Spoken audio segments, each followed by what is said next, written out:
and welcome. My name is Billy, and in this video, I'm going to be telling you, I'm not going to say it's TBR. I'm going to say it's books on my radar for October because TBR is too much commitment for me as I am a mood reader. So, without further ado, I'll just hop right in.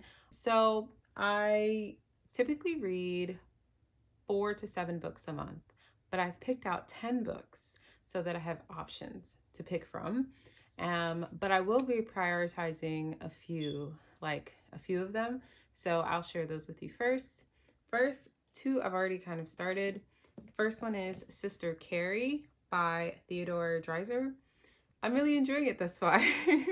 We'll see how it goes. But this is about this girl named Carrie who she's 18 years old and she journeys to the big city of Chicago. And it's just about her kind of escapades in the city. The back, it describes it as like the city seducing her and then she seduces a man. So I guess it's about her love escapades as well, but it's like written, it like takes place in like the late 1800s. So the way it's written is really fun. So, because the way that he talks about things, you're just like, we just don't say things like that nowadays. And so I'm really enjoying it thus far. And I'm looking to get into this.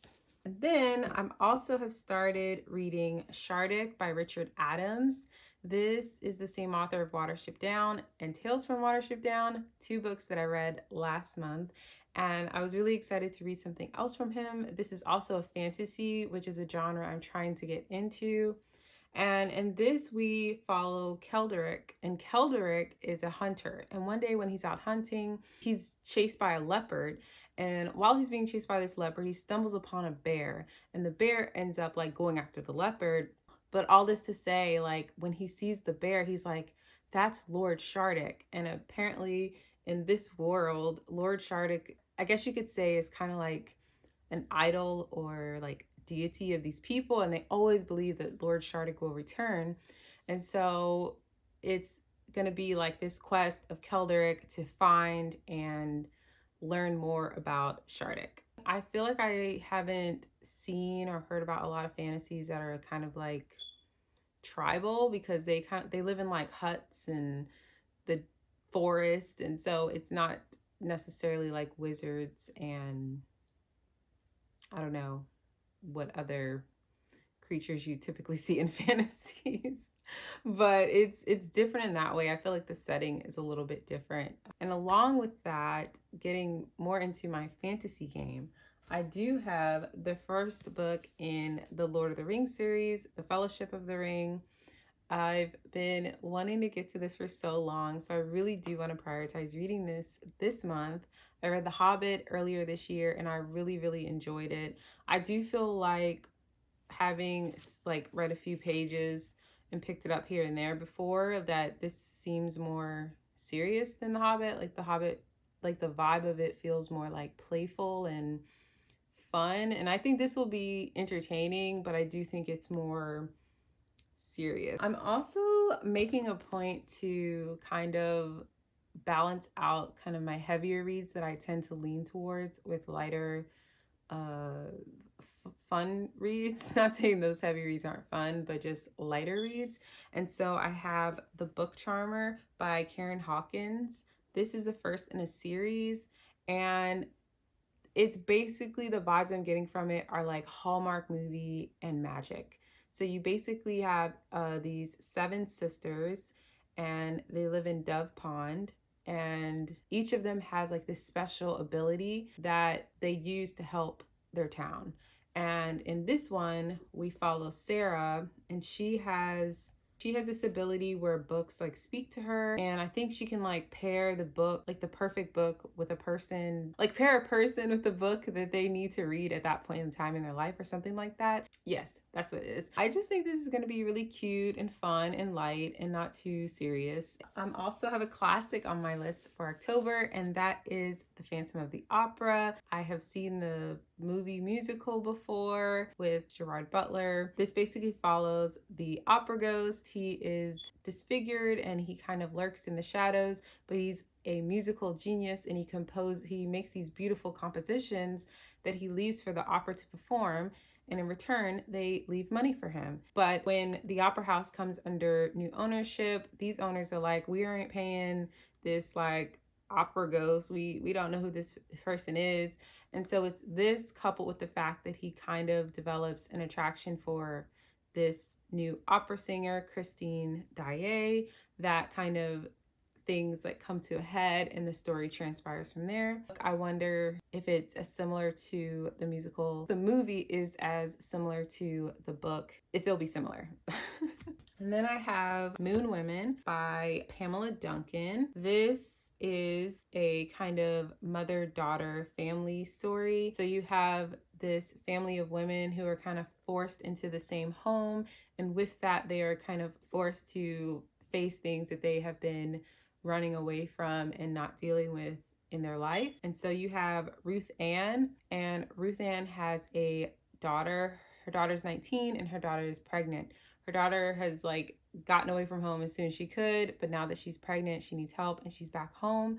And so she moves into the home along with, I think that Ruth Ann's sister Cassandra's there as well. And Cassandra is, it says Cassandra's protected by layers of obesity and loneliness and wondering how to put magic back in her life. And then you have the grandmother, Marvell, the mother to Ruth Ann, and she is showing signs of like dementia and she's not all the way there. And so she has to move in with her daughter because she can no longer, I guess, take care of herself. But she's also like harboring a secret, and it says the secret can change everything for everyone. Yeah, I just love a good like mother-daughter story where people work out their problems and become closer. Like, that's my jam. So those are the ones that I'm prioritizing to read, that I'm hoping to really get to this month. And these that I'm about to mention are ones where if for some reason these other books aren't holding my attention, or if I finish all of them and I want to pick up something else, I will look to these books. First, I have Toni Morrison's The Bluest Eye. I read a Toni Morrison last month, God Help the Child. I really enjoyed it, so I wanted to add another one to my list, and hopefully I get to this.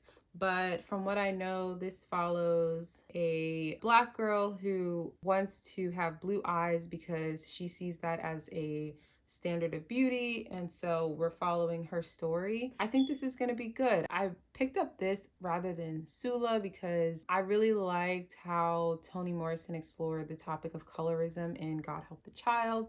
And I feel like this book dealing with like skin color will be interesting. I'm interested how this story is gonna go. Another one I have on my list for this month is Northanger Abbey by Jane Austen. I've never read a Jane Austen book. I was thinking of starting with Sense and Sensibility. I thought of starting with Pride and Prejudice, but since I'm picking this up in October, I felt like this kind of had like an October fall vibe. But I think it's basically following this girl who's obsessed with like gothic novels, and she kind of romanticizes her life in a way where she misinterpret some things, and that gets her into some interesting situations. It says that Jane Austen combines a satirical take on the coming of age story with a spoof of the Gothic novel. So I think it's kind of in a way making fun of the Gothic novel. We'll see if I get to this one, but I really do want to read at least one Jane Austen before the year is out. And then I have a book by one of my favorite authors, I guess I could say one of my favorite authors, Daphne du Maurier's Rule Britannia. This is I guess you could say, dystopian fiction. It follows Emma and her grandmother, and one day they wake up and there's like no post office, no telephone, no radio. There's like no communication, and they've been occupied by this military unit. And so the book, I think, is going to be looking at why this is happening and what's going on. I've read My Cousin Rachel and I've read Rebecca by Daphne du Maurier, and I think what she does wonderfully is she gets you to read a story and think it's one way, and then she totally twists things around. So I'm reading this, I'm going into this thinking I'm going to be surprised, and I am looking forward to that. Finally, I have a nonfiction, and that is Justice by Dominique Dune. This is a journalist who is looking at high profile cases of like celebrities and famous people, and giving his own analysis of did they do it, did they not, kind of thing. So I wanted to include one nonfiction in case I get into that mood for some nonfiction. These are all the books on my radar for the month of October. I will probably not read all of them. I told you the ones that I was kind of leaning towards like prioritizing, but if there's a book I mention and you think like, no girl, you have to read that book, you're gonna love it, then please let me know. And yeah, I appreciate you watching, and I'll see you in my next video. Bye.